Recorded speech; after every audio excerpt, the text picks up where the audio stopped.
Hey everyone, Jo here at SportsGrid. It's Monday, May 6th. It's time for a Puck It with Jo. Only one game out there on the ice tonight. Super excited for this one, though. We have made it to round 2. The Boston Bruins beating the Toronto Maple Leafs in Game 7 in OT. Spectacular game. If you didn't watch it, it was absolutely fantastic. They advanced to the second round. They will take on the Florida Panthers tonight. Now we know the Florida Panthers are coming up rest. So the biggest question mark around this game is, will it be rest or will it be rust for the Florida Panthers entering here versus the Boston Bruins?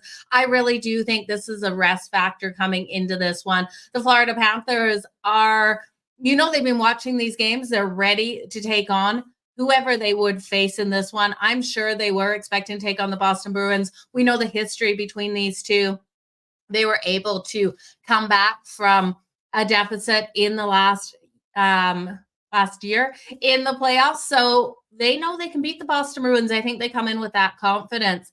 Current lines on this, we haven't seen much movement during the day, you guys. We have a minus 164 here for the Florida Panthers, plus 136 for the Boston Bruins. That total sitting planted at 5.5. Now, if you want to take the under 5.5, it's a minus 128. If you want to take the over, it is plus 104. I'm cautious with this total because we saw what happened between the Carolina Hurricanes and the New York Rangers last night. That one started off very quick with both these teams coming in rested. I do think the Florida Panthers rested team will come out quick right out of the gate. I'm going to look for the goal in the first 5 minutes. The goal in the first 5 minutes coming in at plus 190. I'm also going to take the Florida Panthers on the puck line in the first period as well, laying the half a goal. That's coming in at plus 150. I do believe both of these teams will come out so phenomenally strong in this series. I do think this series should go deep, but I do think the advantage still goes to the Florida Panthers. You look at how hard the Boston Bruins had to play in that matchup versus the Toronto Maple Leafs. Physical matchup there for sure. Now, the Florida Panthers are still missing Sam Bennett out of the lineup. He's so impactful for them. I would look at this one, though, for them to be able to get the win in this first game. I know a lot of people are expecting Boston to roll with momentum after that last game, but I tell you, that series was so hard on these players. And having the Florida Panthers ready to go in this one, I got to look at them. Now, if you're looking for anytime goal scorers, you guys absolutely know I love Sam Reinhart of the Florida Panthers. He's been so impactful. His anytime goals coming in at plus 145. David Pastrnak of the Boston Bruins is a second favorite, coming in at plus 150. And Verhaeghe of the Florida Panthers is a third at plus 185. Now, when you go down further on the list, we are going to get more value. Matthew Tkachuk coming in at plus 190. Matthew Tkachuk loves to stick it to the Boston Bruins, so I expect a big game out of him. He's so impactful in these clutch moments that I do think he comes out nice and strong. Now, I like looking further down the list when I'm taking goal scorers and putting a couple dollars on it. Someone like Brandon Montour, an offensive defenseman, I think will have success versus the Boston Bruins. His anytime goal coming in at plus 600, I think is a great way. And then for Boston, Charlie McAvoy to come out nice and strong at plus 750.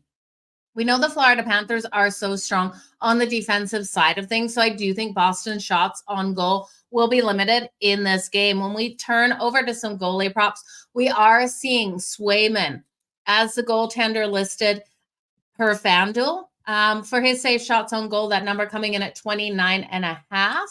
It's a little high for me. The under at minus 122. Boston's defense really will need to step up in this one. But I do think the Florida Panthers will score on Swayman. So I'm going to stay off that number of 29.5. And when we look at Bobrovsky, his number 23.5 at minus 122. I would think he goes under that number just because I don't think we see as many shots on him in this one. So I'm going to stay off that as well. 23.5 is already such a low number. To take it to the under is minus 108. To the over is minus 102. I do think Bobrovsky has a stellar night out here.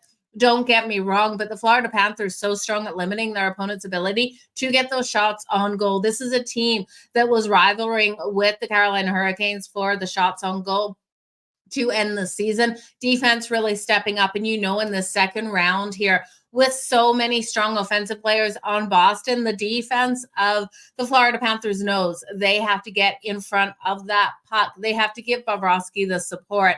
So I would take this one. I'd stay off the goalie props. I would take the Florida Panthers first period puck line at plus 150, laying the half a goal, and then the goal in the first 5 minutes at plus 190. I'm expecting this one to start off very explosive out there. Kev, it's good to see you here. That is for sure.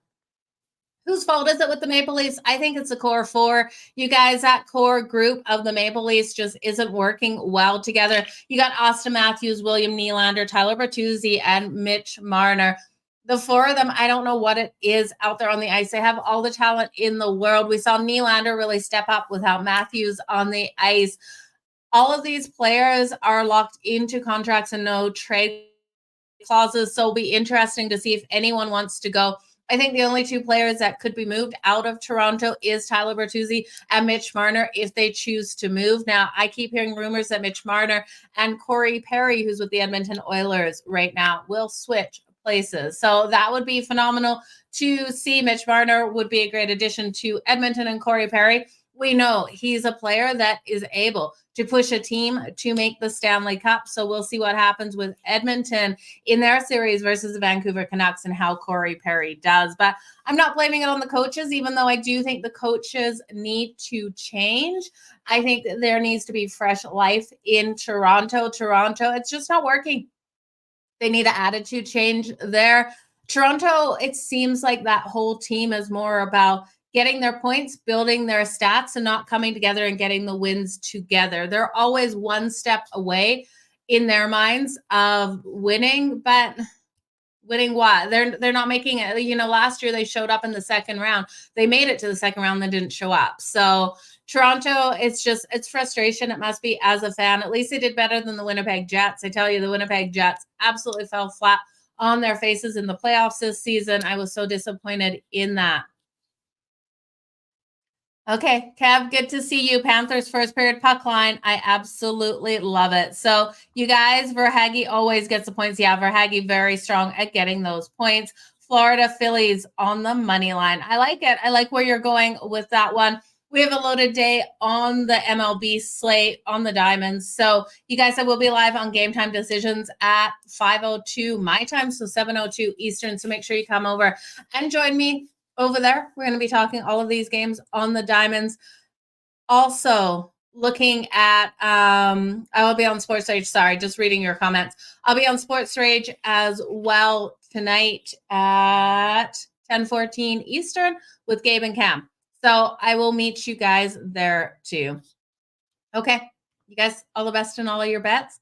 Thanks for joining me here on A Pocket with Jo. Stay tuned to SportsGrid for all of my content. Bye, you guys.